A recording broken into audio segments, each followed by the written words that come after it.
नमस्कार. श्री स्वामी समर्थ. श्रावण महिना चालू आहे आणि तुम्ही सुद्धा भगवान शिवशंकरांना वाहण्यासाठी बेलपत्र तोडत आहात का? पण ह्या बेलपत्र तोडण्याचे काही नियम आहेत, तर तेच आपण या व्हिडिओमध्ये पाहूयात. तर बघा, आपण बेलपत्र तोडताना कधीही भगवान शिवांचे नामस्मरण करूनच बेलपत्र तोडायचे आहे. त्यामुळे आपल्याला भगवान शिवशंकरांचा आशीर्वाद प्राप्त होतो.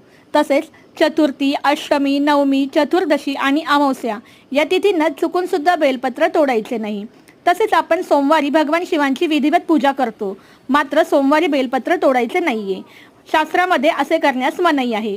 तसेच फांदीसह बेलपत्र कधीही तोडू नये, यामुळे दोष निर्माण होतो. फक्त 3 पाने असलेले बेलपत्र भगवान शिवशंकरांना अर्पण करावी. बेलपत्र कधीही शिळे होत नाही, त्यामुळे रविवारी बेलपत्र तोडून ठेवावे. सोमवारी बेलपत्र पाण्यात धुवून शंकरांना अर्पण करावे. तसेच बेलपत्राची पाने ही फाटलेली नसावी. धन्यवाद.